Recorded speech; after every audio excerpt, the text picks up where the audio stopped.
Lupita Mañana, Chapter 4. Much to Lupita's relief, Salvador didn't hail any more automobiles that day, and none stopped for them. Lupita was ready to run inland if any did.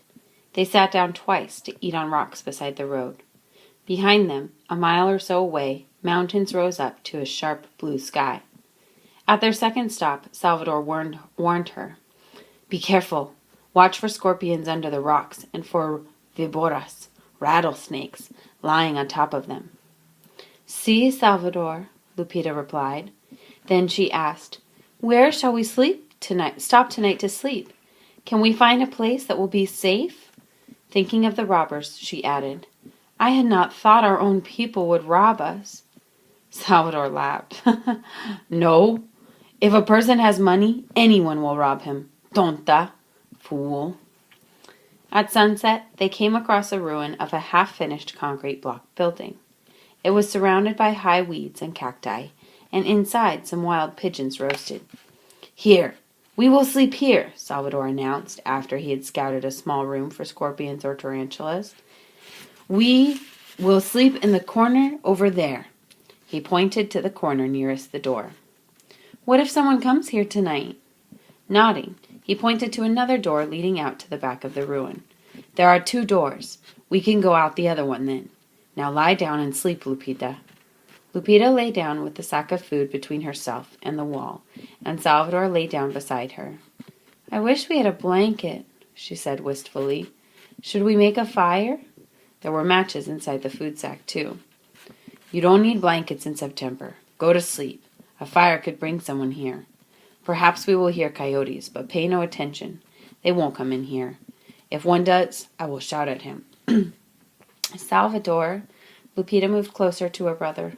"Salvador, was I brave? Did I do well when the robbers came?" "See, I was not ashamed of you. Put your head on my shoulder if you want to, but do not weep." "No, Salvador." Lupita, shivering in the nighttime breezes that came in with the fog from the ocean, heard coyotes howling that night, but none came to the ruin. In the morning, she and Salvador ate more eggs and tortillas and drank some of the water in the bottle. The bottle was almost empty by now. Walking was a thirsty business. When he saw Lupita's worried look, Salvador said, "We'll get more water at Rosarita Beach. Remember, Uncle Antonio said we would be sure to get some there, if not before."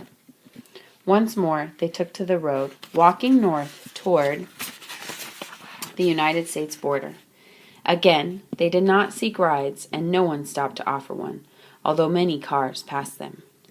The sun grew so hot on their backs that both took off their jackets and carried them. Lupita was glad of Salvador's baseball cap. It kept off some of the heat. Both she and Salvador complained of their sore feet. They made faster time than Salvador had expected, and they walked into Rosarita Beach in the morning, only half gone. The town was much smaller than Ensenada, but it had a few hotels, stores, and service stations. At one of them, Salvador asked the man who was pumping gas to let him fill the water bottle from his hose. "See," the Mexican told him, as he examined Salvador and Lupita out of the corner of his eye. When they left, he gave them a crooked grin and shook his head, but said nothing. Across the highway and walking north again, Lupita said, "I think that man knew where we were going and what we want to do." "It does not matter, Lupita, as long as he does not rob us too." Some miles farther on, they took a road running inland away from the sea. Before she turned onto it, Lupita stopped and looked back at the ocean she'd known all her life.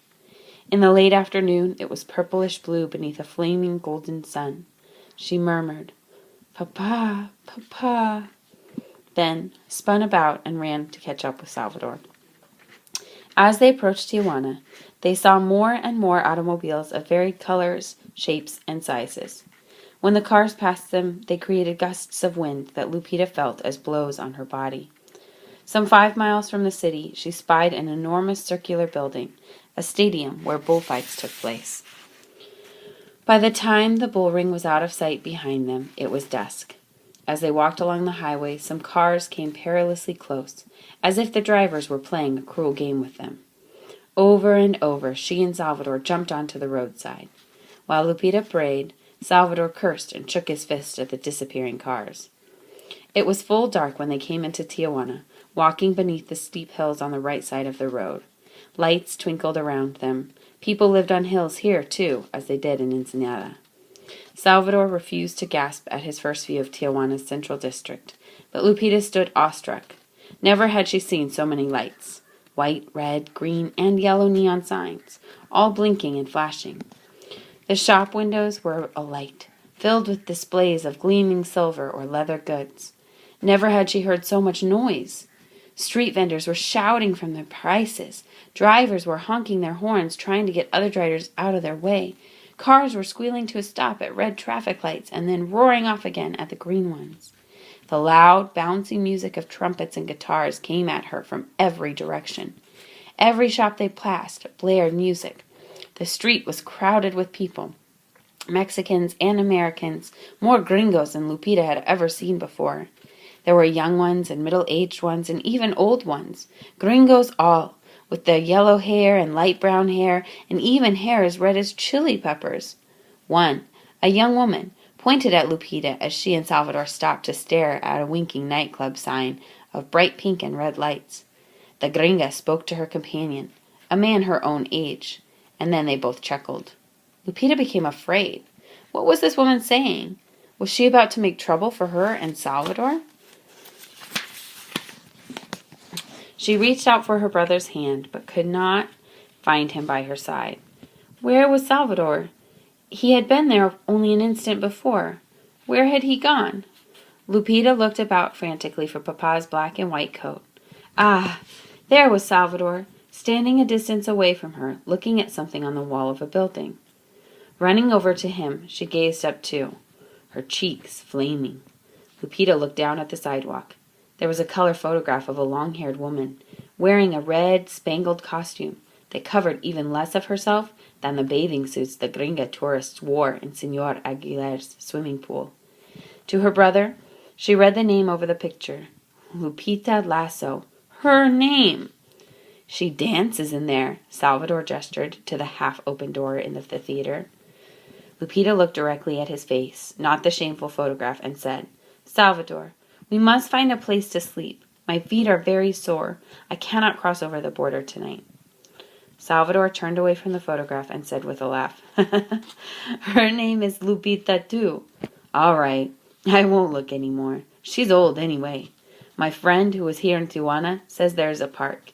He told me it was not far from the place they play the game of Jai Alai. That's where he slept when he was here. Will it be safe there?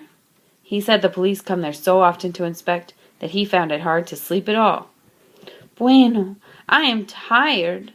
Lupita took hold of her brother's hand and held it tightly as they stepped off the sidewalk's high curb and waited in the street for the traffic light to change. Her heart beat fast as they crossed the Avenida Revolucion, Tijuana's most important street. This city, with its hundreds of automobiles, flashing lights, crowds, and noise, frightened her. Would it be like this over there, too? Would Indio, California, be like Tijuana? Arriving at the park early, Salvador and Lupita found an empty bench. They lay down on it together and tried to sleep, but they got very little rest. Men and boys looking for a place to sleep prowled all night. Then came the police with flashlights, searching for troublemakers. Lupita awoke 3 times, startled by a light shining on her and Salvador.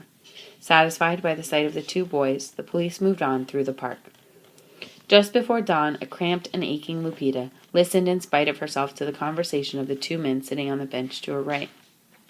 They were talking about the war, and she could tell from their voices that they were viejos, old men. One said, It was 40 years ago, the great Yankee War.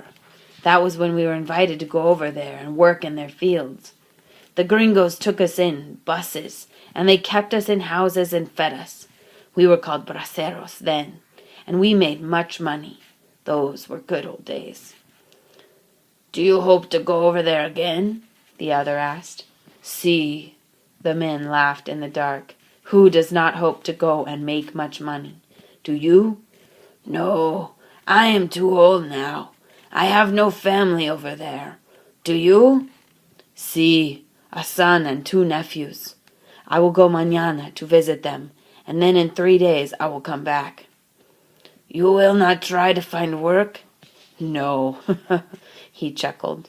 I am far too old to sneak over. That is too hard for an old man like me. Do you want a cigarette? Si, I know what you mean. It is indeed too hard for viejos like ourselves. The conversation ended when both began to smoke, but Lupita stored what they had said in her memory. Salvador had been correct in thinking that getting into the United States to work would be difficult. It would be different if they were going only to visit. These two old men had confirmed what her brother had told her. Ay de mi.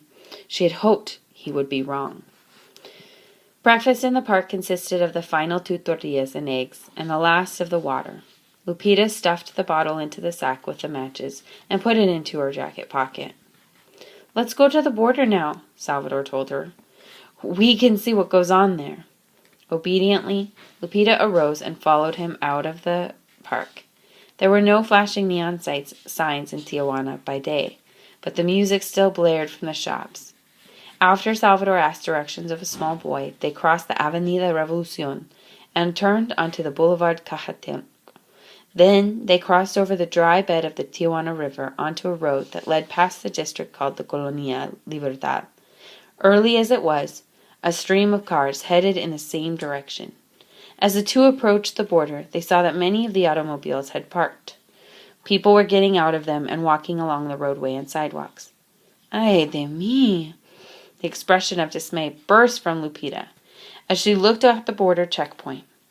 A high metal fence stretched along each side of the border, and a large building was set in the middle. Through the building's glass windows, she could see people standing in lines. She could also see men in green and tan uniforms, Mexican and gringo guards standing together. As she and Salvador stood back studying the building and fence, Lupita noticed that other people were also staring at the fence. None of them went forward, although other men and women passed by, chattering of visiting in San Diego and Los Angeles. Lupita edged nearer Salvador.